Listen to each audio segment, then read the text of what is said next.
Welcome to the Ghost Show online, my fiends, booze, and ghouls. Your hosts, Seika Groves, Rachel Benter, and Ian Russell will discuss all things paranormal. Prepare to be afraid. Hey everybody, welcome to the Ghost Show, and I'm Seika Groves. I'm a archaeologist, a psychic medium, and a paranormal investigator. And my other lovely hosts, all three of us are here today, which is really great. Hey Rachel. Hi, hello everyone. We're talking about the ancient Ram Inn today, which is in England, and Ian's kind of the expert. So we're gonna let Ian introduce himself and Rachel, and we'll start right into the show today. Well, hello everyone. I'm Ian. I am a paranormal investigator and a paranormal researcher. Hi everyone, I'm Rachel Bender. I'm a psychic medium. I've been doing that pretty much all my life. I've also joined several paranormal investigative teams and acted as the psychic medium for them, and can't wait to talk about that some more and add my input to the new Ghost Show. Excellent. And Rachel's all dressed for the occasion. I am. I am. It's Halloween and I'm going for it. Excellent. And we are wearing our standard Ghost Show. Yep. Yeah. I should have given you some warning that this is how I was going to look. I don't normally look this dressed up. Love it. Okay, so, Rachel, you and I are not experts on this, but I did get a picture of the Rams Inn behind me, and it is very old. Yes. It looks pretty spooky. I mean, you know, looking at the building looks kind of spooky, but I'm not really familiar. I've never been. I have heard of it, Right. Stories about it. I've seen episodes of other television shows that have discussed or actually done ghost hunts here. But Ian, you've got some, I guess, first or sort of secondhand knowledge on this. Well, and it is from Right. England, isn't it? And that's why I'm from too. So I'm kind of a little dismayed that I don't know much about it. I feel like I should know more. But England has so many buildings, so many places So that. Ian, what can you tell us about this? I mean, you chose this location for today's show, and Right. I'm really interested to hear about some of the experiences. Yeah, well, I myself have never personally been there, but it is very high on my list of maybe, hopefully one day, fingers crossed, that I might get to this location. So anyways, the Ram Inn is located in Gloucestershire, England. It's in a tiny little village called Wootton-under-Edge. And from what I've heard is, as you can see from the photograph there, the inn was built in the year 1145. Wow. Um, That's old. Yeah, so it's So not old. just the That's Ram ancient. Inn, it's the ancient Ram Inn. Well, it's like on the right title. And it was built to originally house the builders of the Church of St. Mary's, which is literally right around the corner from where the inn sits. And the inn is claimed to be built on top of actually an ancient pagan burial ground where children are supposedly buried. I've not come across any historical documenting evidence to back this up, but that's the story that I've heard. It's also claimed that do you know what a ley line is? Yes, of course. Rachel and Okay. I did a show on ley lines when we did, had, yes. our previous podcast. Yeah, well, it's claimed that there's also a ley line that runs directly through the inn and the neighboring church, and this same ley line actually cuts through Stonehenge. Oh, Oh my goodness. I should mention that my parents have been to this inn, however. Oh, very cool. Yeah, so I Very know. Really? Yeah, my dad mentioned it because he grew up in Devon. And Right. when they went back some years back now, when his mom passed away, they visited this just as a touristy thing to do, right? But yeah, Wow. I do recall him mentioning that they had visited. Now, I can't say that they had any paranormal experiences. It was lunchtime, so All the ghosts were out for lunch. maybe they're busy behind the bar. They'll be back at 2. Okay, so also to say as to maybe why this location is haunted, there's also claims of witchcraft that had taken place. Okay. That apparently the village of Wootton has a very famous history for witchcraft way back when. I always love these witchcraft, these witchcraft claims, right? Of all the Yeah, haunted places, but it makes sense. I mean, it has to have a good backstory, and if you can't find the truth, it's some of these other stories really lay the groundwork for reasons behind potential hauntings. yeah. So tell us, you haven't been, but you know someone who had been, and they were able to do a paranormal investigation here at the inn. Yes, yes. The building, I don't know how long it perhaps sat in disrepair. In 1968, it was purchased by a man named John Humphreys, and he did a bit of a restoration job to it and ran it originally as a bed and breakfast. Okay. And I've heard stories that people would leave in the middle of the night claiming of being attacked by energies in their sleep. Mm-hmm. So it's got this reputation for hauntings and, as I say, possibly witchcraft. Yeah. And this has now attracted people from all over the world to come and do paranormal investigation at the Ram Inn. And yes, one of my friends was one of those people who managed to get there and do an overnight investigation.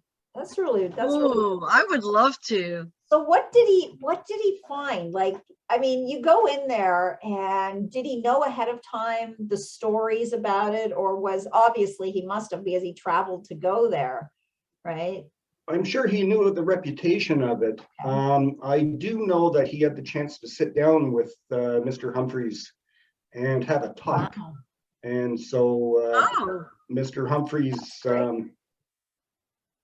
volunteered some information, which I think helped out during the investigation. So I'm gonna go over some of the evidence that my friend picked up. Okay, great. And we'll just go from there. All right. All right. They started out in one of the upstairs bedrooms, and this is known as the Bishop's Room. And this is claimed to be the most haunted room in the Ram Inn. Mm-hmm. And so my friend Steve, he, as I say, this was an all-night investigation. So he did multiple EVP and spirit box sessions. So he started in this Bishop's Room doing a spirit box session. And as so many investigators do, they start out, hello, is there anyone here? Would you like to come and speak with us? The usual opening line, right? And there was a child's voice that came through the spirit box that said, hello. Now, remember, there's reports of child spirits in the building because of this pagan burial ground. Okay. So then there was a male voice that came through the spirit box that said, Edward. And I've heard that Edward is, in fact, the most dominant spirit in the building. I have no idea who he was, but that's what's claimed. Interesting. And so my friend Steve, he asks, who lives in this building now and takes care of it? And again, there's a child's voice that says, John, which is absolutely correct because the building was owned by John Humphreys, Oh, wow. who has since passed away a couple years back. And I believe it's his daughter now who runs the building and conducts what has become all these popular investigations to take place. And so the next question that's asked, was witchcraft performed in this room? And a male voice said, yes, it was. And then my friend Steve asks, is there more than one spirit here? There's a male voice that says, me.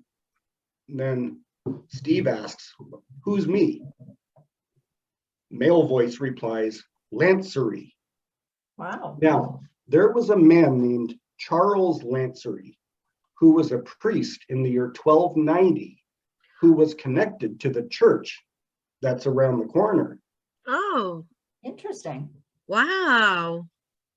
So that's what happened in Common name, right? It's not like Edward or John, or that's a very specific name that you would need to yes, see or know in order to. yes, and it's a last name. Oh, okay, right. Lancery, yeah, Charles Lancery. Interesting. that would have been a really cool moment when you get that, right? Because as somebody who does investigations, anytime you start to pick up on names and unusual names or names that are not common names that, you know, anybody can just throw out there, that's definitely worth some investigating. So at this point, then he's got several names, and this is just in the bishop's room. That was just in the bishop's room. Wow. Incredible. Wow. So next room he goes to is called the witch's room. And a woman named Mary Gibbons hid in that room way back, as I say, with the claims of witchcraft. She was chased by a bunch of people who believed her to be a witch, and she hid in the Ran Inn. So that's a lot of high emotion as well. I often find that as psychics and sensitives, we pick up on that high emotion when trauma takes place in a certain area or room. You know, we're pretty good at picking that up, that high energy. She must have been terrified. Mm-hmm. So he starts another spirit box session in this room, and he asks, you know, Mary Gibbons, knowing her name, he asks, Mary Gibbons, are you here? And through the spirit box, which I love the spirit box, it's a fantastic paranormal investigation tool. It really is. And so he asks Mary if she's there. And a female voice comes through that says, oh, yes, hello. And Steve, okay, now he's got communication with her. He says, you can use this box I'm holding, referring to the spirit box. Right. You can use it to communicate with us through the white noise, explaining to her how the device works. And they get a female voice that says, help. There's a male voice that says, help us. Wow. And then another female voice says, save us. Interesting. And so Steve then asks, what was your name? Can you tell us your name? And they get a male voice that says, Skews. Now, Skews was the name of two highwaymen that used the Ram as their hideout once upon a time. Wow. Okay. This is incredible. Well, again, you're getting this verified name, yeah, you know, as opposed to like Tim or Edward, or, you know, we're getting verified last names.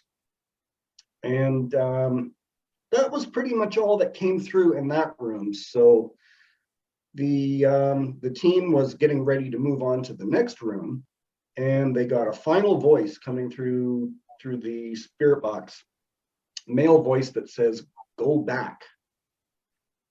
Oh, Go back where? I have no idea. So next, they go up to the attic at the top of the building. And the attic is where these two highwaymen were supposedly hiding. So Steve starts up another spirit box session. And he gets a male voice that says, "Steve." There's a second male voice that says, "Witch." And so he asks, "Well, is the witch up here?" And female reply says, "I am." wow. Oh, that's good. So he again, okay, this must be Mary Gibbons. So he asks, "Mary, is this you up here?" And female voice comes through and says, "Could be."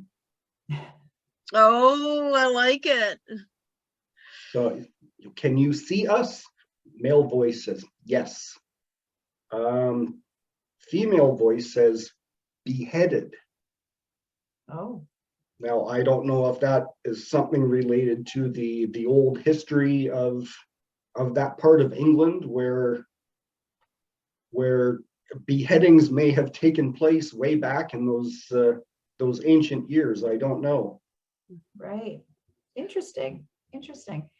So, what sorry, else go ahead. Fine. No, I was just going to say, so now he started, and just to note, because Rachel, you may be familiar with this, right? But I know that people living in North America don't get that. In the UK, what we would say is our main floor and then our first floor. In the UK, the first floor is the floor on the ground. And then your second floor is Correct, yeah. above. Is that correct? Or That's correct. It's not zero. Whereas yeah, like you don't say my living room's on the main floor. that's right. No, we don't.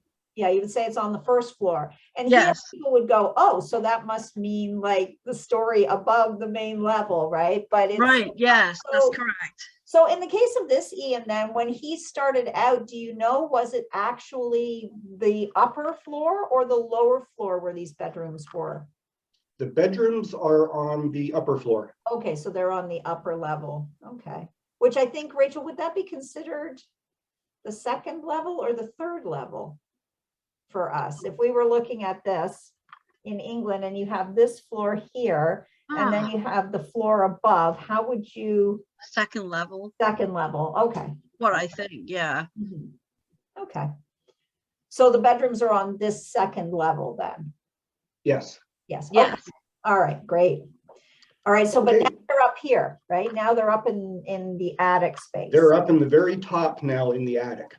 Okay. Okay, good to know. Okay. All right. So Steve continues the communication session, and he asks again, "Is Mary here?"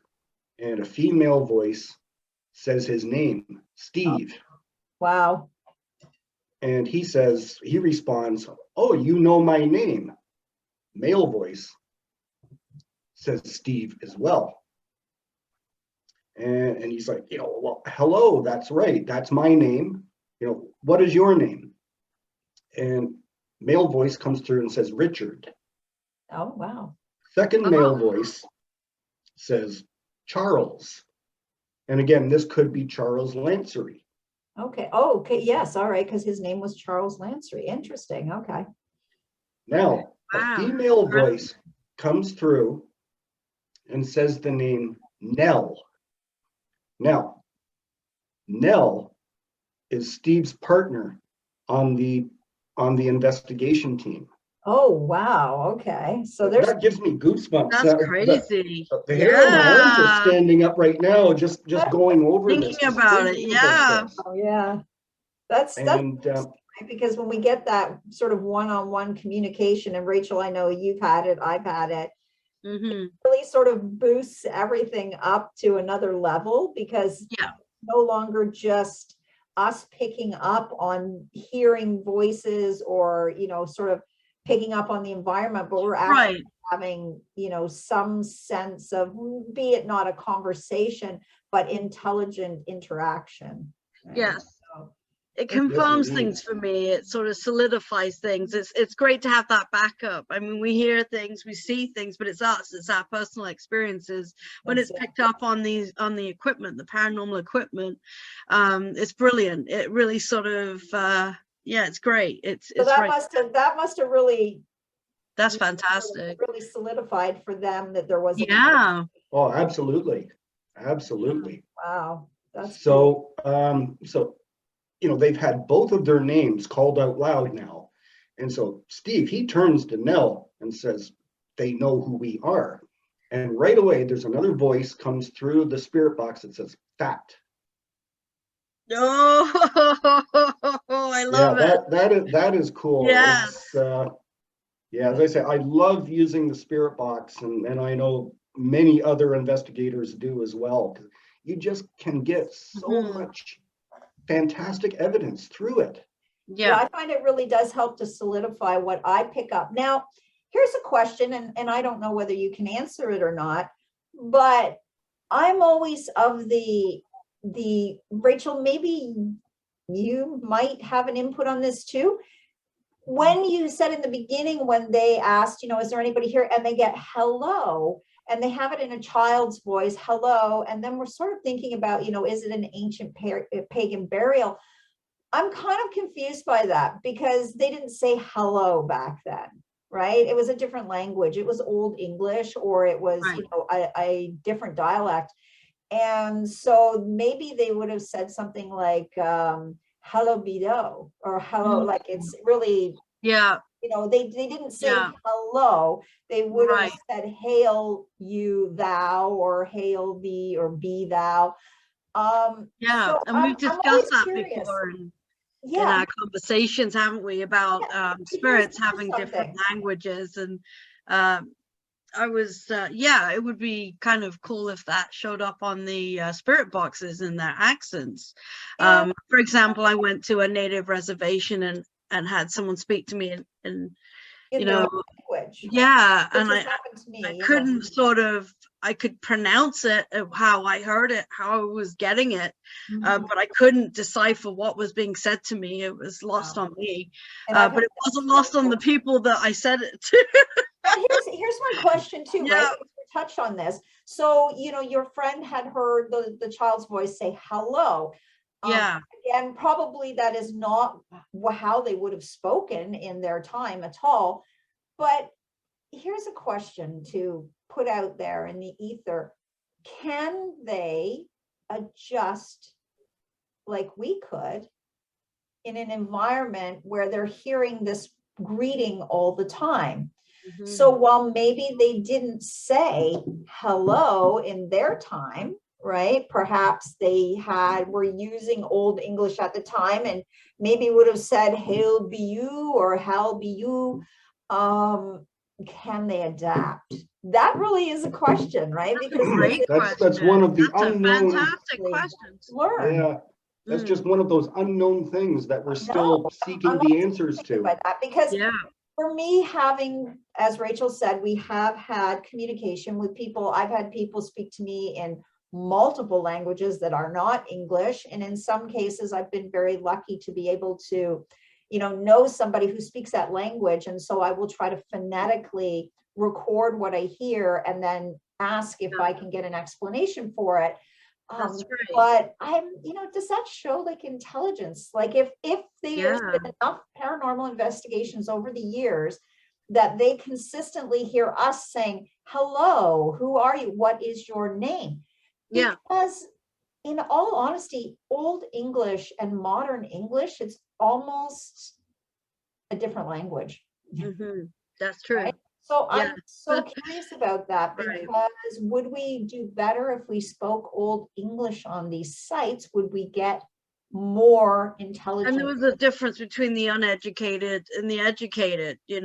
Someone from Oxford's going to speak, Oxford University is going to speak differently from someone, But even the just the pheasant. time So period, right? I mean, Old English, Shakespeare's written in Middle English, and people today have a really difficult time understanding what's going on. So you can imagine. Particularly the humor. It seems like British humor is something that some people grasp and some people don't. It's just in the dialect in general, because at the time that this inn was built in 1100, I mean, that's pretty nearly 1,000 years ago now, right? Our language has changed so much. So I'm really curious as to, communication levels, and is it that we're hearing it in the way that we would understand, or are they really speaking in modern English? I'm sort of curious about that.